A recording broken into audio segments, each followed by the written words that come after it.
The first sign that humanity had changed forever came during a routine diplomatic meeting at the United Earth Embassy on Mars.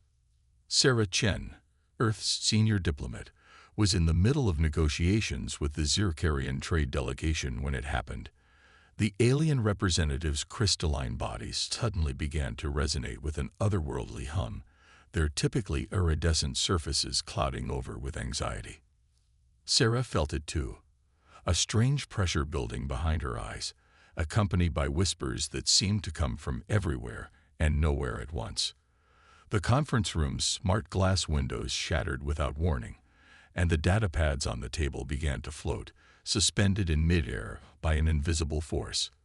The Zircarian first speaker's telepathic voice cut through the chaos, thick with fear. It cannot be. The prophecy speaks truth. They are awakening.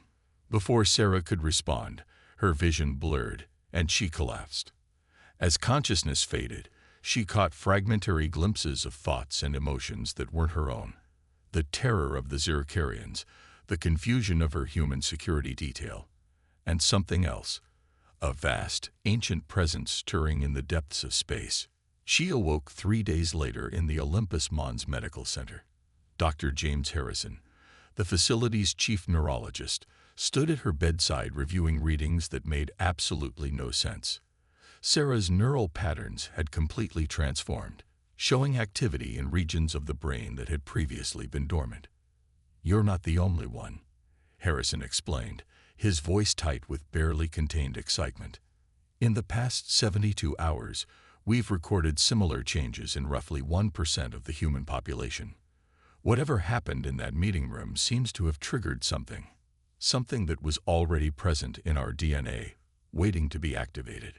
Within weeks, the number of affected individuals had grown to nearly 5% of humanity. The media dubbed them the awakened, and the world struggled to adapt to this new reality. Some manifested telekinetic abilities, others demonstrated telepathy or precognition.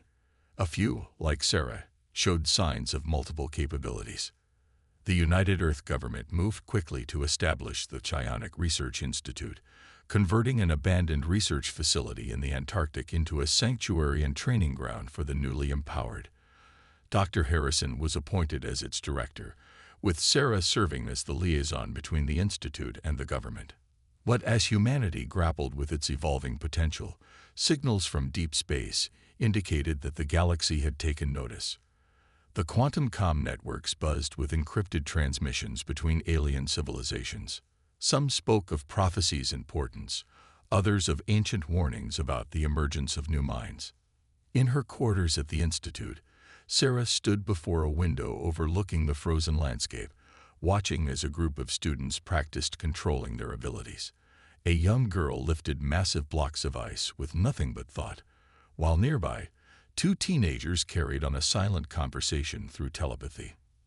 "They're learning faster than we ever expected," Dr. Harrison said, joining her at the window. "But we're still no closer to understanding why this is happening now, or what it means for our future." Sarah touched the glass, frost patterns forming beneath her fingers in response to her unconscious manipulation of thermal energy. The Zircarians knew something about this. They spoke of a prophecy. And they haven't responded to any of our attempts at communication since the incident, Harrison added. "None of our alien trading partners have. It's like they're waiting for something." Their conversation was interrupted by an urgent alert from the Institute's sensor array. Multiple objects had just appeared at the edge of the solar system, their energy signatures unlike anything in Earth's database. As they watched, the objects accelerated toward Earth at impossible speeds, somehow bypassing the outer system's defense grid without triggering a single alarm. "They're here," Sarah whispered, her enhanced senses picking up echoes of vast and ancient minds aboard the approaching vessels. "And I don't think they're coming to welcome us to the galactic community." The first phase of humanity's transformation was complete, but Sarah knew this was only the beginning. As she reached out with her mind, touching the consciousness of every awakened individual on Earth, she sent a simple message: "Prepare yourselves. Everything is about to change." In the sky above, the mysterious ships entered Earth orbit, their hulls bearing markings that matched fragments of text found in ancient ruins across a dozen worlds. The prophecy that had terrified the Zircarians was unfolding, and humanity stood at its center. The alien vessels hung in Earth's orbit like obsidian daggers against the stars. After 3 tense days of silence, they finally transmitted their message. We are the archivists of the Galactic Assembly. Your emergence requires evaluation. Prepare to receive our delegation. Sarah Chen stood in the newly constructed reception hall of the Psionic Research Institute, her mind linked with the facility's security network through abilities that grew stronger each day.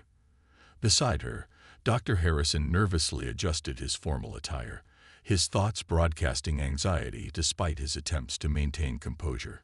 The air shimmered, and 3 beings materialized before them.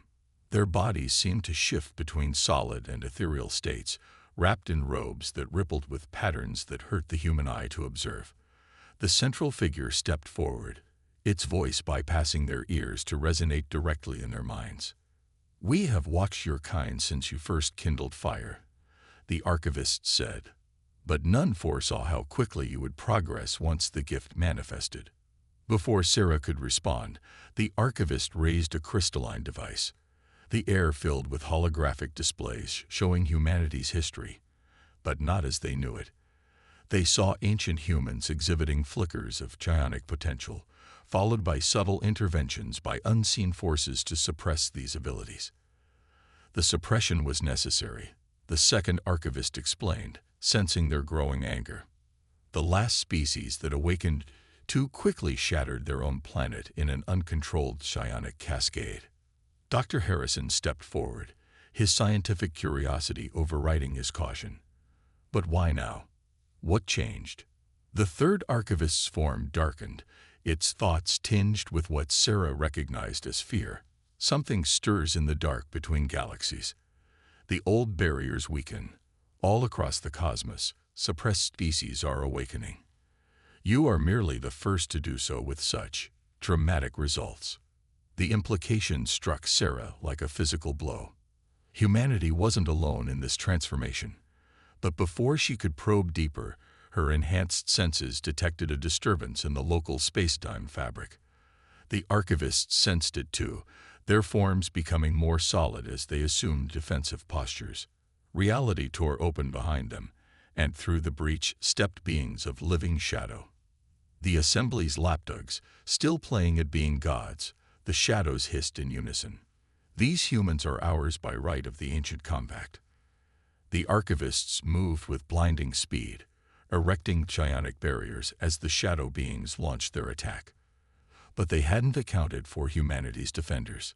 Sarah and the other psionics in the facility reacted instinctively, their combined power turning the reception hall into a maelstrom of psychic energy.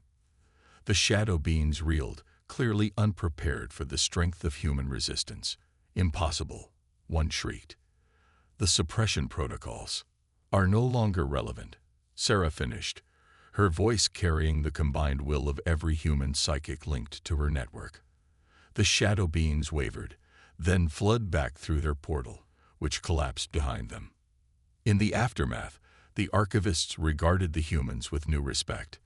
Perhaps, the first one observed, we have been too cautious in our guardianship of emerging species. You mean your suppression of them?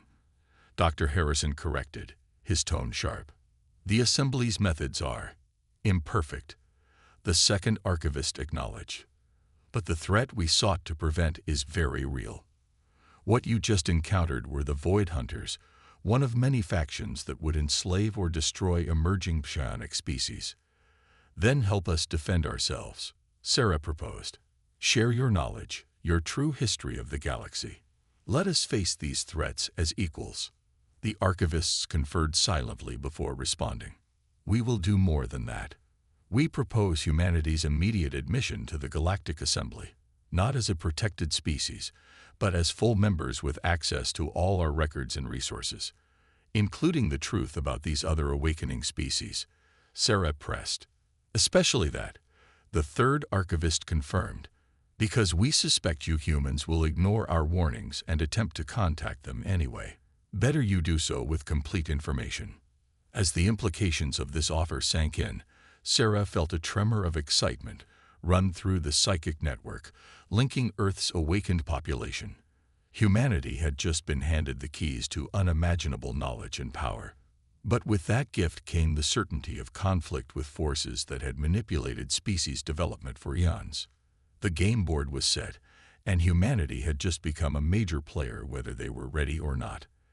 As Sarah prepared to formally accept the Assembly's offer, she couldn't help but wonder how many other species were out there, beginning their own awakening, waiting to be found and freed from ancient suppression. The grand archives of the Galactic Assembly stretched for kilometers beneath the surface of Europa, a vast repository of knowledge transferred there for humanity's use.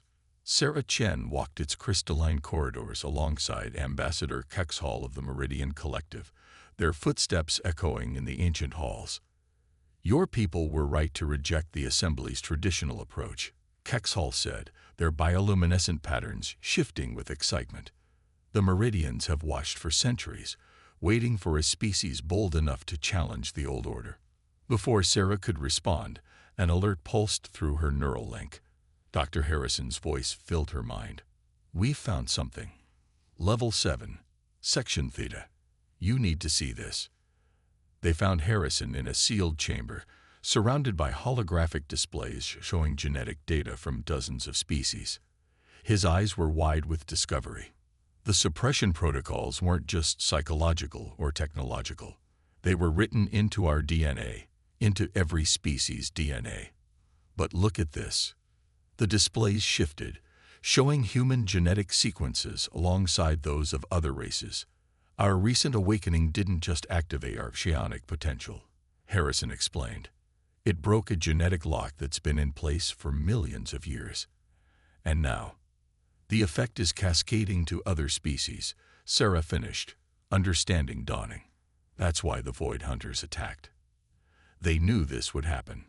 Kexhall moved closer to the displays, their crystalline form resonating with intense emotion. "The Meridian databases speak of an ancient war fought before the Assembly existed. The victors didn't just imprison their enemies. They imprisoned the potential of all species to prevent such a conflict from rising again." A new presence made itself known. One of the archivists had silently joined them. "You begin to understand," it said, its form rippling with what might have been regret. "The Assembly wasn't created to guide species to enlightenment. It was created to maintain the prison. But now the prison is breaking," Harrison said. "And not everyone wants the prisoners freed." The chamber's security systems suddenly flared to life. Through their psionic senses, they felt massive vessels emerging from quantum space around Europa. The Void Hunters had returned, but this time they weren't alone. Multiple hostile signatures detected, the defense AI announced. "Ships matching, Assembly Purifier configuration approaching. Weapons armed." Sarah's mind raced. The Purifiers, the Assembly's militant arm, supposedly dedicated to protecting younger species. Now their true purpose was clear. Through the facility's sensors, she watched as the Purifier fleet took up attack positions. "This facility contains restricted information," a cold voice broadcasted. "Your species has exceeded its authorized development parameters. Prepare for containment procedures." But humanity wasn't defenseless. In the months since their awakening, they had prepared for this possibility. Sarah reached out through the global psionic network, connecting with thousands of awakened humans. Through their combined power, she extended her consciousness to the edge of the solar system. Hidden bases on Mars, Europa, and Titan activated. Advanced ships of human design, enhanced with recovered assembly technology, emerged from concealment. And they weren't alone. The Meridian fleet decloaked alongside them, their crystalline vessels glowing with power. "You're not the only ones who can forge alliances," Sarah broadcasted to the Purifier fleet. "Humanity offers sanctuary to any species seeking to break free from your control. The age of suppression is over." The space around Europa erupted into battle. Purifier weapons fire clashed against human psionic shields, while Meridian ships danced through the chaos, their advanced technology matching the assembly vessels blow for blow. The Void Hunters struck at both sides, their shadow ships phasing through normal space in impossible ways. In the archives chamber, Harrison worked frantically to download as much data as possible while Sarah coordinated the defense. Kexhall communicated with their fleet, directing them with the precision of centuries of tactical experience. More ships emerging from quantum space, the AI announced. Sarah tensed, expecting reinforcements for their enemies. Instead, she felt new minds touching the psychic network, familiar yet alien. The Zircarians, she breathed. The crystalline beings who had fled Earth months ago had returned, leading a fleet of ships from a dozen different species. Their first speaker's thoughts reached out to Sarah. "We apologize for our fear," they transmitted. "We needed time to awaken our own potential, to break free from the suppression. We stand with humanity against the prison keepers." The battle above Europa became a turning point. For the first time in millions of years, awakened species fought together against their ancient jailers. But even as their coalition gained the upper hand, Sarah sensed that this was only the beginning. The true war would be fought not just with ships and psionics, but with the very genetic codes of every sentient species. The prison built into their DNA was breaking down, and no power in the galaxy could stop the wave of awakening that would follow. Deep within the Carina Nebula, the combined fleet of the newly formed Liberation Coalition held position around a massive structure that defied conventional physics. The Nexus, as the Meridians called it, was an artificial construct larger than Earth's moon, yet it appeared as nothing more than a shimmer in space to normal sensors. Sarah Chen stood on the bridge of the Earth ship Prometheus, her enhanced mind linked with both the vessel's systems and the psychic network connecting their allies. Beside her, Dr. Harrison studied readings from the Nexus that made less sense the more he analyzed them. "It's not just a structure," Harrison said, his voice filled with wonder. "It's a key." The Nexus had been discovered in the archive's most encrypted files, a relic of the civilization that had originally imprisoned species' psionic potential. But before they could fully understand its purpose, the Assembly's Purifier fleet had followed them here. Multiple quantum space ruptures detected, the Prometheus's AI announced. Purifier capital ships emerging. They'd brought their Apex-class vessels. The massive Purifier ships materialized like angry gods, their weapon systems already charging. Behind them came the shadow ships of the Void Hunters, their very presence causing local space-time to twist uncomfortably. "They're desperate to stop us from activating the Nexus," Kexhall observed from their crystalline command pod, "which means we're on the right track." Sarah reached out to the Coalition fleet through the psychic network. Humans fought alongside Meridians, Zircarians, and a dozen other awakened species, their combined psionic power allowing for coordination that bordered on precognition. The battle erupted with devastating intensity. Purifier energy weapons clashed against psionic shields, while Void Hunter vessels phased through normal space to strike at vulnerable points. But the Coalition had learned from previous encounters. Zircarian crystal ships formed living geometric patterns that trapped shadow ships in normal space, while human psionics turned the Void Hunter's own quantum fluctuations against them. In the midst of the chaos, Sarah led a small team aboard the Nexus. The internal structure was a maze of crystalline corridors that seemed to respond to their psionic presence. As they penetrated deeper, Sarah felt an ancient consciousness stirring. "Welcome, children," a voice echoed in their minds. "We have waited so long for one strong enough to reach this place." The corridor opened into a vast chamber where reality itself seemed to bend. At its center floated a crystalline construct that pulsed with familiar energy, the same energy they had detected in their own DNA. "You're the ones who created the prison," Sarah realized. "But why show yourself now?" "We are not the jailers," the voice corrected. "We are what remains of those who were jailed. The Assembly believes they maintain the prison, but they are merely jailers who have forgotten they too are prisoners." The revelation hit Sarah like a physical blow. The Assembly itself was operating under programming they didn't even realize they had, maintaining a system created by some even more ancient force. Before they could process this information, the Nexus shuddered under a massive impact. The Purifiers had brought their planet-killer weapon to bear. "The Nexus is failing," Harrison shouted over their neural link. "Whatever we're going to do, we need to do it now." Sarah approached the central crystal, her mind reaching out to touch its consciousness. Images flooded her awareness. The true history of the galaxy, the nature of the prison, and most importantly, how to break it completely. "The genetic locks," she transmitted to Harrison. "They're not just suppressing psionic abilities. They're suppressing our evolution as a species, as a galaxy. The prison isn't about power, it's about potential." Another impact rocked the chamber. Through the fleet's sensors, Sarah saw the Purifier forces concentrating their fire on the Nexus, while Void Hunters attempted to breach its defenses. But they had already lost. Sarah connected the Nexus to the Coalition's psychic network, allowing its ancient knowledge to flow to every awakened mind. The effect was instantaneous. Throughout the fleet, powers that had been slowly awakening burst into full bloom. Purifier ships found their technology, based on stolen and suppressed psionic principles, turning against them.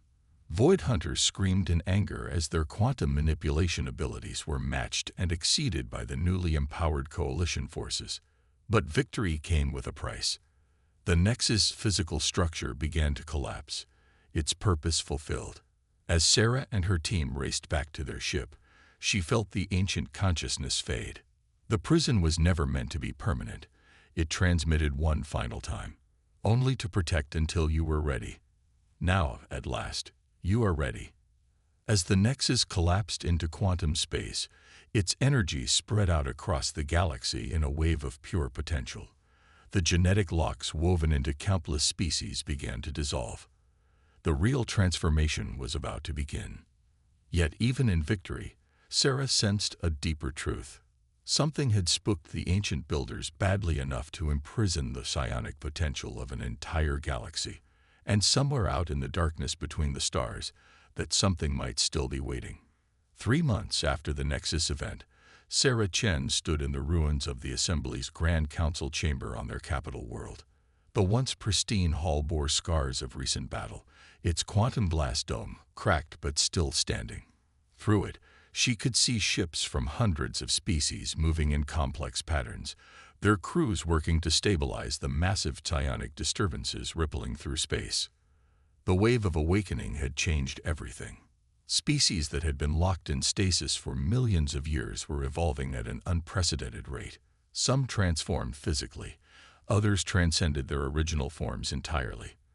The galaxy was alive with possibility, and with danger. "The dimensional barriers are weakening," Dr. Harrison reported, his consciousness seamlessly linked with the Coalition's vast sensor network. Whatever the ancient builders were hiding from, it's starting to break through. As if in response to his words, space itself seemed to shudder. Massive tears appeared in reality, and through them came entities that defied comprehension. The Devourers, as the Nexus's memories had named them. Beings that fed on potential itself, that had forced the ancient builders to lock away the galaxy's power to hide it from their hunger. All Coalition forces, battle positions, Sarah broadcasted through the psychic network that now spanned thousands of light years. The response was immediate and overwhelming. Ships from every awakened species moved as one, their crews' powers combined into something greater than the sum of its parts. The Devourers struck with weapons that attacked not just matter and energy, but possibility itself. Wherever their influence touched, reality began to crystallize, becoming fixed and unchangeable. But humanity and their allies had spent months preparing for this moment. Through the network, Sarah felt the Zircarians deploy their probability crystals, creating zones where change was not just possible but accelerated. Meridian ships phased between potential futures, striking at the Devourers from timelines that existed only for microseconds. And humanity's contribution proved crucial. Their ability to adapt, to imagine new possibilities, even in the face of impossibility, kept their defenses fluid and unpredictable. They're trying to re-establish the prison, Harrison realized, analyzing the Devourer's attack patterns. They don't want to destroy us. They want to lock us away again, keep us as a preserved food source. But this time, the galaxy was ready. Even the Assembly's purifier fleet, those who had survived the awakening with their minds intact, joined the Coalition's defense. The Void Hunters, finally understanding their true purpose as fragments of the original prison system, turned their shadow ships against their former masters. The battle raged across multiple dimensions, stretching the bounds of space, time, and possibility. Sarah coordinated the defense through the psychic network, human intuition and creativity combining with the vast knowledge and power of their allies. In a desperate gambit, she reached out to touch the consciousness of a devourer directly. The contact was almost overwhelming. An ancient, hungry void that saw the universe as nothing but resources to be consumed. But in that touch, she found their weakness. They can't create. She broadcasted to the Coalition. They can only consume or preserve. They don't understand what it means to grow, to change, to become something new. Understanding rippled through the network. Every species in the Coalition had faced extinction, adaptation, evolution. They knew in their very beings what it meant to transform, to become more than they were. That understanding became a weapon more powerful than any physics-defying technology. The combined consciousness of trillions of minds reached out, not to attack the Devourers, but to share with them the experience of change, of growth, of becoming. The entities recoiled, their very nature rebelling against this foreign concept. Sarah felt the tide turn as the Devourers began to retreat, their ability to feed on potential disrupted by this new understanding they couldn't consume or control. As the dimensional tiers sealed, she sensed confusion and fear from the entities, emotions they had never experienced before. In the aftermath, as the Coalition fleet regrouped and began the work of healing the damage to spacetime, Sarah met with representatives from every awakened species in the restored council chamber. "We've won more than a battle," she addressed the gathering, both physically and through the psychic network. "We've proven that evolution, growth, and change are not weaknesses to be hidden away, but the very things that make us strong." The Coalition transformed into something new, not an empire or even a federation, but a fluid, evolving connection between species dedicated to exploring the full potential of life itself. The prison was gone, and though challenges remained, the galaxy was finally free to become whatever it might be. As Sarah looked out at the stars through the repaired quantum blast dome, she felt the combined hopes, dreams, and possibilities of countless beings flowing through the network. Humanity had not only found its place in the cosmos, they had helped reshape it into something greater than anyone had imagined possible. The age of limitation was over. The age of possibility had begun.